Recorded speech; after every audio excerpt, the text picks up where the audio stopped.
राधे राधे दोस्तों। आज की इस वीडियो में मैं आपको कार्तिक स्नान के समय पर सुबह जब हम तुलसा जी की और पथवारी माता की पूजा करते हैं उस समय पर सुनी जाने वाली सभी कथाएं सुना रही हूँ। तो वीडियो को एंड तक ज़रूर सुनिएगा और साथ साथ बीच बीच में हुंकारे भरते रहिएगा, क्योंकि कोई भी कथा जब हम सुनते हैं कहते हैं तो हुंकारे भरने वाले को ही उसका पुण्य मिलता है। तो आप भी हुंकारे ज़रूर से भरिएगा। तो चलिए वीडियो को शुरू कर लेते हैं। गणेश जी की कथा। एक बुढ़िया माई थी, मिट्टी के गणेश जी की पूजा करती थी। रोज बनाए रोज गल जाते थे। एक सेठ का मकान बन रहा था। वो बोली, पत्थर का गणेश बना दो। मिस्त्री बोले, जितने में तेरा पत्थर का गणेश गढ़ेंगे उतने में तो अपनी दीवार नहीं चिन लेंगे। बुढ़िया बोली, राम करे तुम्हारी दीवार टेढ़ी हो जाए। अब उनकी दीवार टेढ़ी हो गई। वो चिने और ढा देवें, चिने और ढा देवें। इसी प्रकार करते करते शाम हो गई। शाम को सेठ आया। उसने कहा, आज कुछ भी नहीं किया। तो वो कहने लगे कि एक बुढ़िया माई आई थी। वो कह रही थी कि मेरा पत्थर का गणेश गढ़ दो। हमने नहीं गढ़ा। उसने कहा तुम्हारी दीवार टेढ़ी हो जाए, तो दीवार टेढ़ी हो गई। सेठ ने बुढ़िया को बुलवाया। सेठ ने कहा, हम तेरा सोने का गणेश जी गढ़ देंगे, हमारी दीवार सीधी कर दो। सेठ ने बुढ़िया का सोने का गणेश गढ़ दिया। सेठ की दीवार सीधी हो गई। जैसे सेठ की दीवार सीधी हुई वैसे ही सबकी करना, कहते सुनते हुंकारा भरते। लक्ष्मी जी की कथा। एक ब्राह्मण था, रोज पीपल में जल चढ़ाने जाता था। पीपल में से लड़की कहती कि पिताजी मैं भी साथ चलूंगी। ब्राह्मण सूखने लगा। ब्राह्मणी बोली, क्यों सूखते हो? ब्राह्मण बोला, पीपल में से एक लड़की कहती है कि पिताजी मैं भी साथ चलूंगी। ब्राह्मणी बोली, कल ले आना, जहाँ 6 हैं वहीं 7वीं भी हो जाएगी। दूसरे दिन ब्राह्मण ले आया। उस दिन आटा मांगने गया तो थैला भर भर के मिला। आटा छानने लगे तो बोली, माँ मैं छानूंगी। ना बेटी, पावनी बेटी धोली धोली हो जाओगी, ना मैं ही छानूंगी। उसने छाना तो परात भर गई। खाना बनाने लगी तब भी वो बोली, माँ मैं बनाऊंगी। माँ बोली, ना बेटी उंगली जल जाएगी, ना मैं ही बनाऊंगी। रसोई में गई, 36 प्रकार के भोजन बनाए, सबको पेट भर भर के खाना खिलाया। और दिन तो भूखे रहते थे, उस दिन पेट भर भर के खाना खाया। भाई आया, जीजी मुझे तो भूख लगी है, रोटी खाऊंगा। बहन सूखने लगी कि सबने तो सब कुछ खा लिया, अब इसे कैसे खिलाऊंगी। बेटी बोली, माँ क्या बात है, तेरा मामा आया है, रोटी खाएगा। वो रसोई में गई, 36 प्रकार के भोजन बनाए, लाकर मामा को जिमा दिए। जीजी ऐसा भोजन तो मैंने कभी भी नहीं खाया जैसा आज खाया है। भाई तेरी पावनी भांजी है, उसी ने बनाया है। मामा खा के चला गया। शाम हुई। बेटी बोली, माँ चौका लगा के चौका का दिया जला दियो, कोठे में ही सोऊंगी। ना बेटी तू तो डर जाएगी। ना माँ, कोठे में सोऊंगी। कोठे में सो गई। आधी रात को उठी, चारों तरफ आंख मारी, धन ही धन हो गया। जाने लगी। बाहर बूढ़ा ब्राह्मण सो रहा था। बोला, बेटी तू कहाँ चली? बोली, मैं तो लक्ष्मी माता हूँ, इसके 6 बेटी हैं, दरिद्रता दूर करने आई थी। तुझे करवानी हो तो तू भी करवा ले। उसके घर में चारों तरफ आंख फिराई तो धन ही धन हो गया। सवेरे उठ के ढूंढ मची, पावनी बेटी कहाँ गई, पावनी बेटी कहाँ गई। बूढ़ा ब्राह्मण बोला, वो तो लक्ष्मी माता थी, तेरे साथ साथ मेरी भी दरिद्रता दूर कर गई। जैसे लक्ष्मी माता ने उनकी दरिद्रता दूर करी वैसे सबकी करना, कहते सुनते हुंकारा भरते। नित्यनेम बाबा सीता माता की कथा। राम आए लक्ष्मण आए, देश के पुजारी आए, नित्यनेम का नेम लाए। आओ राम बैठो राम, माखन मिश्री खाओ राम, दूध बताशा पियो राम, सूत के पालक पोढ़ो राम, शाल दुशाला ओढ़ो राम। राम सवारे सबके काम, खाली घर भंडार भरेंगे, सबका बेड़ा पार करेंगे। जय श्री राम राम राम जय श्री राम। सीता माता कहानी कहा करती थी और श्री राम इस कहानी को सुना करते थे। एक दिन भगवान राम को किसी काम से बाहर जाना पड़ा। सीता मैया कहने लगी कि भगवान मेरा तो 12 वर्ष का नित्यनेम का नेम है, मैं अपनी कहानी किसे सुनाऊंगी। भगवान बोले, ऐसा करना, कुएं की पाल पर जाकर बैठ जाना, वहां औरतें पानी भरने आएंगी तो तेरी कहानी सुन लेंगी। बोली, अच्छा। सीता माता कुएं पर जाकर बैठ गई। एक बहू आई, रेशम जरी की साड़ी पहन रखी थी और सोने का घड़ा ले रखा था। सीता माता बोली, बहन मेरी 12 बरस की नित्यनेम की कहानी है, वो सुन लो।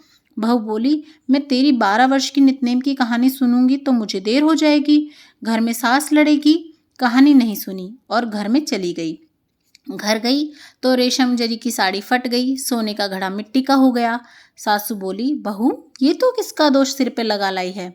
बहू बोली, सासू जी दोष क्या, कुएं पर एक औरत बैठी थी, वह कह रही थी मेरी नितनेम की कहानी सुन लो, मैंने नहीं सुनी तो ऐसा हो गया। अगले दिन सासू बोली, वही साड़ी पहनकर मैं जाऊंगी। सासू वही साड़ी पहन कर गई, घड़ा भी ले गई। सीता माता बैठी पाई, मेरी कहानी सुन लो बहन, मेरी कहानी सुन लो। सास बोली, कहानी एक बार छोड़ 4 बार सुनूंगी। राम आए लक्ष्मण आए, देश के पुजारी आए, नित नेम का नेम लाए, आओ राम बैठो राम, तपी रसोई जीमो राम, माखन मिश्री खाओ राम, दूध बताशा पियो राम, सूत के पालक पोड़ो राम, शाल दुशाला ओढ़ो राम, शाल दुशाला ओढ़ो राम, जब बोलू राम नाम, राम राम राम सवारे सबके काम, खाली घर भंडार भरेंगे, सबका बेड़ा पार करेंगे, जय श्री राम जय श्री राम, जय जय जय जय जय श्री राम। सासू बोली, बहन कहानी तो बहुत अच्छी लगी। घर गई तो रेशम जरी की साड़ी हो गई, सोने का फिर से घड़ा हो गया। बहू कहने लगी, सासू जी तुम इसे कैसे कर लाई। बहू बोली, तू दोष लगा के लाई थी, मैं दोष उतार के आई हूँ। बहू बोली, ऐसी वो कौन थी। तो सासू बोलती है कि वो सीता माता थी, पुराने को नया कर देती हैं, खाली घर भंडार भर देती हैं, लक्ष्मी जी का वास कर देती हैं और जो कुछ इच्छा हो उसे पूरी कर देती हैं। अच्छा सासू जी, ऐसी कहानी है तो मुझे भी सुना दो। सासू माँ बोली, ले भाई तू भी सुन ले। सासू माँ ने उसे भी कहानी सुना दी। बहू कहने लगी, सासू जी कहानी तो बहुत अच्छी है। सासू बोली, बहू रोज कह लिया करेंगे। अब सासू बहू नहाती, पाठ पूजा करती और नितनेम की सीता माता की कहानी कहती। एक दिन उनकी पड़ोसन आई, बहन जरा सा आँच दे दो। वह कहने लगी, अभी हमारे आँच नहीं जलाई। वह बोली, तुम 4 बजे से उठकर क्या कर रही हो। बोली, हम नहाए धोए, पाठ पूजा करी, सीता माता की कहानी कही। वह बोली, इससे क्या होता है। बोली, सीता माता की कहानी है, इसे कहने से अटूट भंडार भरते हैं, सारे कारज सिद्ध हो जाते हैं। पड़ोसन बोली, बहन ऐसी कहानी तो मुझे भी सुना दो। वह बोली, ले भाई तू भी सुन ले। फिर वही कहानी कही। पड़ोसन बोली, बहन कहानी तो बहुत अच्छी लगी। अब वह पड़ोसन भी नितनेम सीता माता की कहानी कहने लगी। सीता माता ने उसके भी भंडार भर दिए। मेरी सीता माता जैसे उन सबके भंडार भरे, वैसे हमारे भी भरियो। लक्ष्मी का वास हो, अन्नपूर्णा का वास हो। बोलो सीता माता की जय, बोलो जय श्री राम जय श्री राम। 8 वारों की कथा। एक माँ बेटे थे। माँ गंगा जी नहाने गई तो बहू से कह गई कि मेरे बेटे को सुबह रोटी दे दियो। उसने कहा, अच्छा दे दूंगी। सुबह बेटा बोला, माँ माँ रोटी दो। बहू बोली, ना माँ है न रोटी, कमा के लाओगे तभी रोटी दूंगी। वह बोला, भगवान मैं तो कमाना नहीं जानूं। लेकिन बहू नहीं मानी। फिर वह बोला, अच्छा तो ठीक है, 4 रोटी और आम का अचार दे दो। बहू ने बनाकर दे दी। वह रोटी लेकर कुएं की पाल पर जाकर बैठ गया और कहने लगा, राम कमानो ना जानू। भगवान ब्राह्मण का वेश बनाकर आए। बोले, तुम ऐसे उदास क्यों बैठे हो। वह बोला, मेरी पत्नी ने कहा है कि कमा के लाओ तो रोटी मिलेगी, पर मैं कमाना नहीं जानता। ब्राह्मण बोले, भैया कमाना तो मैं भी नहीं जानता, हाँ पर मैं 8 वार का नाम जानता हूँ, जिससे तेरे अटूट भंडारे हो जाएंगे। चावल के दाने और पानी की घंटी ले लो, ढके बर्तन को उघाड़ो, ओधों को सीधा करो। ब्राह्मण ने कही, उसने सुनी। इतवार, सोमवार, मंगलवार, बुधवार, बृहस्पतिवार, शुक्रवार, शनिवार, 8 वारों का आसरा, भरियो पीहर सासरा। अटूट भंडार होते चले गए। घर पहुंचा, बीवी बोली, क्या लाए। उसने कहा, 8 वारों का नाम लाया हूँ। बीवी ने सोचा, चलो कुछ तो लाया है। चावल के दाने और पानी की घंटी ला, ओंधों को सीधा कर, ढकों को उघाड़। उसने कही, उसने सुनी। इतवार, सोमवार, मंगलवार, बुधवार, बृहस्पतिवार, शुक्रवार, शनिवार, 8 वारों का आसरा, भरियो पीहर सासरा। अटूट भंडार होते चले गए। अपनी बहू से बोला कि मैं बेटी के जा रहा हूँ। फटे से कपड़े पहनकर बेटी के गया। बच्चे बोले, नाना आए नाना आए। बेटी बोली, कैसे भेष में आ गए हैं। बच्चे बोले, मैले भेष में आए हैं। आए क्या हैं, 2 दिन की रोटी तोड़ने आए हैं। सच है, गरीबी सब कुछ कहला देती है। बेटी से कहा, बेटी 8 वारों की मेरी कहानी सुन ले। उसने कहा, पिताजी मेरा मुंह झूठा है। उसके पिता भूखे ही सो गए। अगले दिन बेटी को तरस आया, पिताजी पिताजी अपनी कहानी सुनाओ। पिताजी ने कहा, चावल के दाने लाओ, पानी की घंटी लाओ, ढकों को उघाड़ो, ओंधों को सीधा करो। पिता ने कही, बेटी ने सुनी। इतवार, सोमवार, मंगलवार, बुधवार, बृहस्पतिवार, शुक्रवार, शनिवार, 8 वारों का आसरा, भरियो पे पीहर सासरा। अटूट भंडार होते चले गए। बेटी भर भर के बोइये बांटने लगी। पड़ोसन ने कहा, तुम तो कह रही थी तेरा बापू कुछ नहीं लाया, फिर ये भर भर के बोइये कैसे बांट रही हो? मेरा बापू तो खाली हाथ ही आया था। ये तो 8 वारों की कहानी का फल है। अपने बापू से हमको भी कहानी सुनवा दोगी? उसने पिताजी से कहा। वह बोली, आज तो मेरा मुंह झूठा है, कल सुना दूंगा। अगले दिन उसके बाप ने पड़ोसन को 8 वारों की कहानी सुनाई। उसके भी खूब भंडार हो गए। वैसे ही उस ब्राह्मण के 8 वारों की कहानी से सबके अटूट भंडारे भर गए। इसी प्रकार से सबके अटूट भंडारे भरियो, कहते सुनते हुंकारे भरते। पीपल पथवारी की कथा। एक बुढ़िया थी। उसने अपनी बहू से कहा, तू दूध दही बेच के आ। वह बेचने गई तो रास्ते में औरतें पीपल पथवारी सींच रही थी। उनको सींचता देखकर बहू ने पूछा कि तुम ये क्या कर रही हो? औरतें बोली कि हम तो पीपल पथवारी सींच रही हैं, इससे अन्न धन होता है, 12 वर्ष का बिछड़ा हुआ पति मिल जाता है। बहू बोली, अच्छा ऐसी बात है तो मैं भी सींचूंगी, और तुम तो पानी से सींचती हो, मैं तो दूध दही से सींचूंगी। गुजरी बहू रोजाना दूध दही बेचने नहीं जाती, वह रोजाना दूध तो पीपल में और दही पथवारी में सींचती। सास दूध दही का दाम मांगती तो वह कह देती कि महीना पूरा हो जाने पर दूंगी। कार्तिक का महीना पूरा हो गया। पुन्नों के दिन बहू पीपल पथवारी के पास जाकर बैठ गई और पथवारी ने पूछा कि तू मेरे पास क्यों बैठ गई है? बहू बोली कि सासू दूध दही का दाम मांगेगी। पीपल पथवारी बोली कि मेरे पास क्या दाम रखा है? ये भरा डींडा पान पतूरा है, इसको ले जा। बहू ने वही ले जाकर कोठरी में रख दिया और डर के मारे ओढ़कर सो गई। सासू बोली, बहू पैसे ला। बहू बोली, कोठरी में रखा है। सासू ने कोठरी खोल के देखी तो हीरा मोती जगमगा रहा था। सासू बोली, बहू इतना धन तू कहाँ से लाई? बहू आके देखे तो सच में ही धन भरा हुआ है। बहू ने सास को सारी बात बता दी। सास बोली, अब की कार्तिक में मैं भी पीपल पथवारी सींचूंगी। कार्तिक का महीना आया। सास दूध दही तो बेच आती, हांडी धोकर पीपल में और पथवारी में चढ़ा देती। आकर बहू से कहती कि मुझसे दाम मांग। वह कहती, सासू जी कोई बहू भी भला दाम मांगती है क्या? पर सासू जी कहती, नहीं तू मांग। बहू बोली, सासू जी पैसे लाओ। तो वह पीपल पथवारी के पास जाकर बैठ गई। पीपल पथवारी ने सास को पान पतूरा भरा डींडा दे दिया। उसने ले जाकर कोठरी में रख दिया। बहू खोल के देखे तो उसमें कीड़े मकोड़े बिलबिला रहे थे। बहू ने कहा, सासू जी आप ये क्या लाई? सासू ने आकर देखा तो बोलने लगी कि पीपल पथवार तो बड़ी दोगनी पीटनी है, इसको तो धन दिया और मुझे कीड़े मकोड़े दिए। तब सब लोग कहने लगे कि तेरी बहू तो सत का सींचती थी और तू धन की भूखी। पथवारी माता, जैसे बहू को दिया वैसे सबको देना, जैसे सास को दिया वैसे किसी को मत देना, कहते सुनते हुंकारा भरते। कार्तिक की कहानी। एक बुढ़िया थी। वह कार्तिक नहाने को जाने लगी तो उसके बेटे ने अपनी पत्नी से कहा कि माँ के लिए 30 लड्डू बना दो और कुछ खाने का सामान भी बांध दो, ताकि पूजा पाठ करके माँ कुछ खा पी सके। तब बहू ने जल भूनकर 30 लड्डू बांध दिए और बुढ़िया कार्तिक नहाने के लिए चली गई। नदी किनारे कुटिया बनाकर रहने लगी।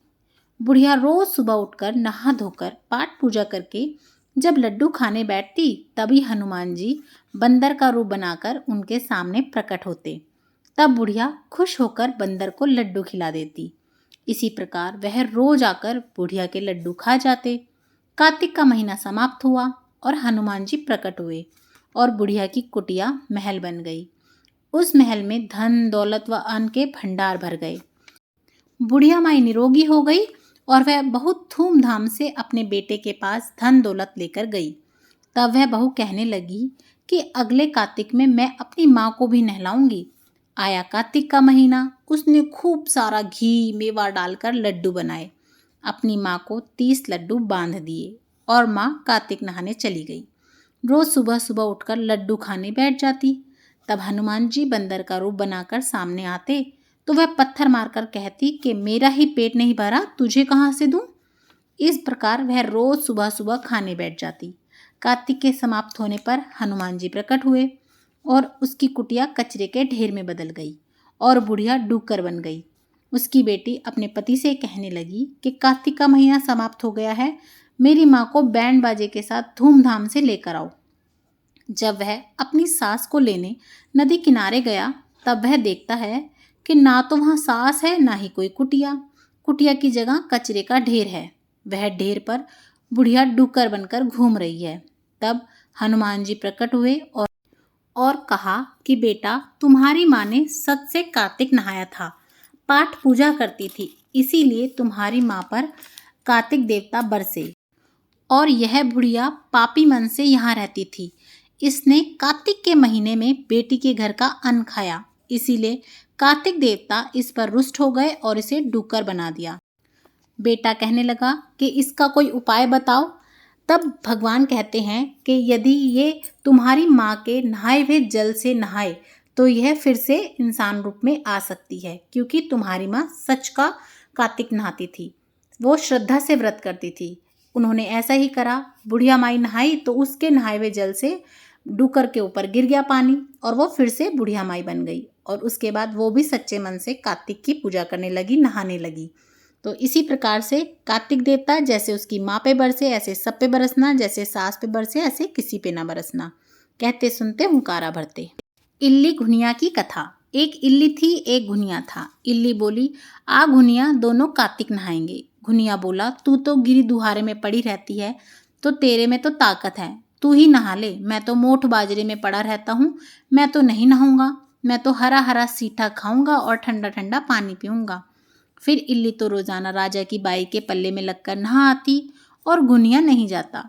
कार्तिक उतरते ही पूर्णिमा को दोनों मर गए। इल्ली कार्तिक नहाई थी, इसीलिए उसने राजा के घर जन्म लिया, वह राजकुमारी बनी, और घुनिया राजा के घर मेंढक बना। फिर राजकुमारी का ब्याह रचाया और जब विदा का समय आया तब राजकुमारी का बैल रुक गया। तो राजा रानी ने पूछा कि बैल क्यों रुका, तेरे को क्या चाहिए, मांग ले। तब राजकुमार बोली कि मेरे मेंढक को सोने की साकल में बांधकर मेरे रथ के पीछे बांध दो। सबने कहा, राजकुमारी मेंढक क्या मांगा, तेरे को तो कुछ और धन चाहिए तो ले ले। लेकिन उसने कहा कि नहीं, मेरे को तो मेंढक ही चाहिए। उसने रथ के पीछे मेंढक बांध दिया। जैसे ही राजकुमारी महलों में पहुंची तो मेंढक को सीढ़ी के नीचे बांध दिया। जब भी राजकुमारी सीढ़ियों से उतरती चढ़ती तो मेंढक कहता, ए चटरो मटरो शाम सुंदरी, थोड़ा पानी पिला। मैं कहती थी कि तू कार्तिक नहा।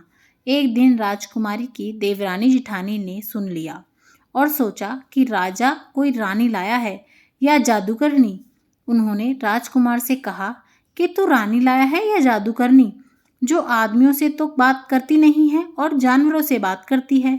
राजा ने कहा कि जब तक आंखों से नहीं देखूंगा तब तक मानूंगा नहीं। एक दिन राजा छुप कर बैठ गया। राजकुमारी महलों से उतरी तो फिर मेंढक ने वही कहा और रानी ने भी वही जवाब दिया। तब राजा ने तलवार लेकर खड़ा हो गया और कहा कि तू मेंढक से क्या बात करती है, सच्ची बता, नहीं तो तलवार से तेरा सिर काट दूंगा। रानी बोली, पिछले जन्म में मैं तो इल्ली थी और ये घुनिया था। इसको मैंने कहा था कि आ दोनों कार्तिक नहाएंगे, यह तो नहीं नहाया और मैं नहा ली, इसीलिए हम दोनों पिछली बात करते हैं।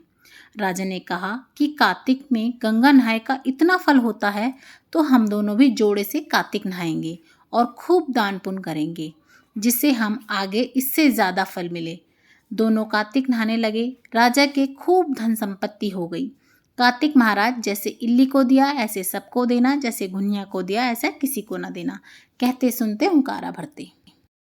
तुलसा जी की कथा। कार्तिक के महीने में सब कोई तुलसा माता को सींचने जाती। सब कोई तो सींच के आ जाती, पर एक बुढ़िया माई आती और तुलसा माता से रोज कहती, तुलसा माता सच की दाता, मैं बिड़ला सींचूं तेरा, तू कर निस्तारा मेरा। तुलसा माता अड़वा दे, लड़वा दे, पीताम्बर की धोती दे, मीठा मीठा घास दे, बैकुंठ का बास दे, चटके की चाल दे, पटके की मोद दे, चंदन का काठ दे, झालर की झनकार दे, साईं का राज दे, दाल भात का जीवन दे, 11 का दिन दे, कृष्ण का कंधा दे। इतनी बात सुनकर तुलसा माता सूखने लगी। भगवान ने पूछा कि तुम्हारे पास तो इतनी औरतें आती हैं, तुम्हें जिमावें गावें, फिर भी तुम सूख रही हो। तुलसा ने कहा कि एक बुढ़िया माई आती है जो रोजाना इतनी बात कहकर जाती है। मैं और सब कुछ तो उसे दे दूं, पर आप बताइए कि कृष्ण का कंधा उसे कहाँ से दूं। थोड़े दिन बाद बुढ़िया माई मर गई। सब कोई उसे उठाए तो वह इतनी भारी हो गई कि किसी से ना उठे। सब कोई कहने लगे कि पाप घाट की माला फेरती थी, इसीलिए इतनी भारी हो गई है। भगवान बूढ़े ब्राह्मण का रूप धारण कर कर आए, जिससे पूछा कि हे, इतनी भीड़ क्यों है। सब बोले, एक बुढ़िया माई मर गई है, पापनी थी, इसीलिए किसी से नहीं उठती है। जब भगवान बोले कि इसके कान में मुझे एक बात कहने दो तो यह उठ जाएगी। सब ने कहा कि ले, तू भी अपने मन की कर ले। भगवान ने जाकर उसके कान में कहा, बुढ़िया माई तू बिड़ला सींचे मेरा, मैं निस्तारा करूं तेरा। बुढ़िया माई अड़वा ले, लड़वा ले, पीताम्बर की धोती ले, मीठा मीठा घास ले, बैकुंठ का बास ले, चटके की चाल ले, पटके की मोत ले, चंदन का काठ ले, झालर की झनकार ले, साईं का राज ले, दाल भात का जीमन ले, कृष्ण का कंधा ले। इतना सुनते ही बुढ़िया माई हल्की हो गई। भगवान कंधे पर ले गए, उसकी मुक्ति हो गई। हे तुलसा माता, जैसे उसकी मुक्ति करी ऐसे सबकी करना, जैसे उसको कंधा दिया ऐसे सबको देना। कहते सुनते हुंकारा भरते। गंगा जमुना की कथा। एक गंगा थी, एक जमुना थी। दोनों बहनें एक साहूकार के खेत में से जा रही थी। जमुना ने 12 दाने जौ के खेत में से तोड़ लिए। गंगा बोली कि बहन, यह तो चोरी हो गई, तुझे तो पाप लगेगा। जमुना बोली, तो अब ये पाप कैसे उतरेगा। गंगा बोली कि 12 वर्ष तक तुझे साहूकार के यहाँ नौकरी करनी होगी। जमुना साहूकार से बोली कि मुझे नौकरी पे रख लो, 4 काम छोड़कर मैं तुम्हारे सारे काम कर दूंगी। एक तो झूठे बर्तन नहीं धोऊं, झाड़ू नहीं लगाऊं, सेज नहीं बिछाऊं और दिया नहीं चासूं। साहूकार ने उसे नौकरी पे रख लिया। 12 वर्ष बाद कुंभ का मेला आया। साहूकार साहूकारनी मेले में जाने लगे तो जमुना ने उन्हें एक सोने का टका दिया और बोले कि मेरी बहन गंगा होगी वहां, उसको ये टका दे देना, कह देना बहन जमुना ने भेजा है। तो वह हाथ पसार कर गोरी गोरी बाहों में हरी हरी चूड़ी पहनकर ले लेगी। वे लोग वहां जाकर सोने का टका देने लगे तो गंगा ने हरी हरी चूड़ियाँ गोरी गोरी बाहों में हाथ पसार कर ले ली और बोली, मेरी बहन जमुना से कह देना कि अब तेरे 12 बरस पूरे हो गए, अब आ जाएगी। साहूकार साहूकारनी घर आए। जमुना से बोले कि तेरी बहन बोली है कि तेरे 12 बरस पूरे हो गए हैं, तू आ जा। यह सुनते ही जमुना सहस्त्रधारा होकर बहने लगी। साहूकार साहूकारनी को जब यह पता लगा कि जमुना माता हमारे सारे काम करती थी तो वह मूंदे माथे पड़ गए और सोचने लगे कि अब हमारा पाप कैसे उतरेगा। उधर जमुना गंगा के पास गई तो गंगा ने पूछा कि तू साहूकार साहूकारनी को धीरज बंधाकर आई है या नहीं। जमुना बोली कि मैंने तो कुछ भी नहीं कहा। गंगा बोली कि उनको धीरज बंधा कर आ, नहीं तो उनको संतोष कैसे होगा। जमुना बोली कि चलो। जमुना दोनों के सपने में आई। बोली कि तुम उदास क्यों हो। वे बोले कि हमारे तो ऊंच नीच सब तरह का काम तुमने करा है, अब हमारा पाप कैसे उतरेगा। जमुना बोली कि तुम्हारे कोई पाप नहीं लगा, मैं तो अपना पाप उतारने आई थी। तुम्हारे खेत में से 12 दाने गेहूं के तोड़ लिए थे, इसीलिए मुझे दोष लगा था। तुम्हारे 12 साल काम करके उसे उतारा है। तुम उठो, तुम्हारे कोई दोष नहीं लगा, तुम्हारे खूब धन लक्ष्मी हो जाएगी और तुम्हारी मुक्ति हो जाएगी। हे जमुना माता, जैसे मुक्ति साहूकार साहूकारनी को दी वैसे ही सबको देना, हमें भी देना, हमारे सारे परिवार को भी देना। कहते सुनते हुंकारा भरते। लपसी तपसी की कथा। एक लपसी था, एक तपसी था। तपसी तो भगवान की तपस्या करता। लपसी रोजाना 1.25 सेर का हलवा बनाकर भगवान को भोग लगाकर टल्ली हिलाकर जीम लेता। एक दिन दोनों में झगड़ा हो गया। लपसी बोला मैं बड़ा, तपसी बोला मैं बड़ा, क्योंकि मैं भगवान की तपस्या करता हूँ। नारद जी बोले कि तुम्हारा फैसला मैं करूँगा। दूसरे दिन तपसी नहाकर आने लगा तो नारद जी ने 1.25 करोड़ का मुंद्रा तपसी के आगे गिरा दिया। उसने आंखें खोलकर देखा तो मुंद्रा पड़ा है। उसने उठाकर पैर के नीचे दबा लिया और तपस्या करने लगा। उधर तपसी ने 1.25 सेर का हलवा बनाकर भगवान के भोग लगाकर टल्ली हिलाकर जीम लिया। इतने में नारद जी आए और दोनों को अपने पास बिठाया। दोनों पूछने लगे कि कौन बड़ा है। नारद जी ने तपसी से कहा कि अपना पाँव हटा। पाँव हटाते ही मुंद्रा निकला। तब नारद जी बोले कि मुंद्रा चुराने से तेरी तपस्या भंग हो गई है, इसीलिए लपसी बड़ा है। तपसी कहने लगा कि मेरी तपस्या का फल मुझे कैसे मिलेगा। नारद जी बोले कि तेरी तपस्या का फल कार्तिक नहाने वाली तुझे देंगी। यह कहानी कहकर तेरी कहानी ना कहेंगी तो कार्तिक का फल तुझे हो जाएगा। धोती देकर अंगोछा नहीं देवें, सीधा देकर दक्षिणा नहीं देवें, ब्राह्मण जिमाकर दक्षिणा नहीं देवें, दिया चास के हाथ ना जोड़ें तो तेरा पुण्य हो जाएगा। कपड़ा दे के बटन न टाके, दाहिने हाथ नाड़ा बांधे तो सबका फल तुझे हो जाएगा। इतना कहकर नारद जी वहां से चले गए। नगर बसेरे की कथा। एक जाट का था, एक भाट का था। दोनों दोस्त थे। जाट का चला बहन के, भाट का चला सासरे। रास्ते में कुएं की पाल पर दोनों बैठ गए। जाट का बोला नगर बसेरा कर ले। भाट का बोला कि मैं तो सासरे जा रहा हूँ, खूब खातिर होगी, तू ही कर। जाट कुएं की पाल पर बैठकर पानी की घंटी और चावल का दाना लेकर नगर बसेरा करने लगा और बोला नगर बसेरा जो करे सोमल धोवे पाँव, ताता माड़ा तापसी देगी मेरी माँ, माना देगी मावसी देगी द्वारका का वास, मीठा मीठा घास वृंदावन का वास, 5 कुल्ठी छठी रास, मेरा जिबड़ा श्री कृष्ण के पास, डालू पानी हो जाएगी झट से निकल जाए मेरा जी, करा करके चल पड़ा। जाट की बहन ने पूरा चावल जिमाकर खूब बातचीत की। भाट का पोचा तो सासरे में आग लग गई। बुझाते बुझाते राख, उठाते उठाते हाथ काले मुंह भी काला। पड़ोसन आई, बोली जवाई आया, इसकी भी पूछ कर लो। सास बोली क्या करूं, मेरा तपड़ा भुपता चला गया। पड़ोसन ने एक रोटी और छाछ दी, उसने खा ली। शाम को दोनों फिर मिले। दोनों बोले क्या बात।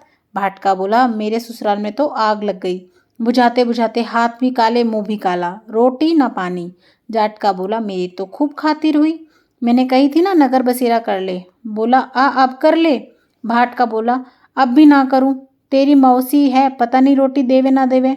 मेरी तो माँ है, दही की छुछली चूरमे की पेड़ी धरी पावेगी। भाट ने नहीं किया। जाट ने नगर बसेरा करा।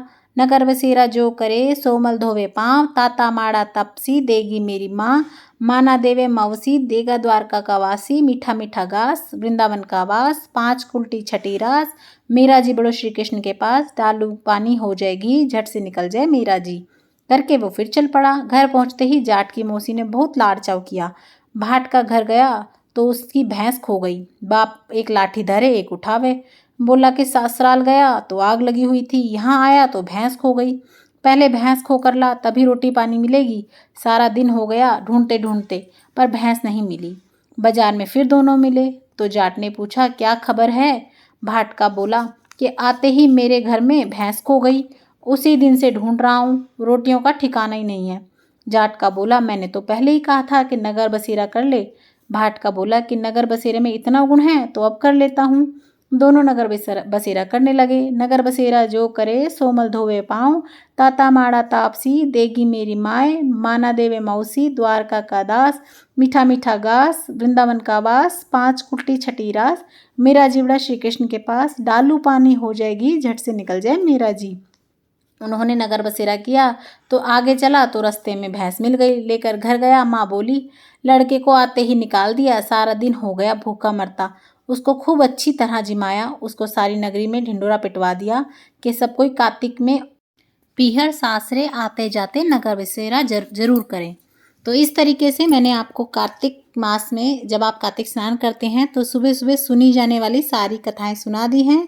और कार्तिक मास की सारी जो वीडियोस हैं आपको चैनल पर मिल जाएंगी कार्तिक मास में पूजा से रिलेटेड। तो अगर वीडियोस अच्छी लगें तो लाइक शेयर और सब्सक्राइब करना बिल्कुल ना भूलें। राधे राधे।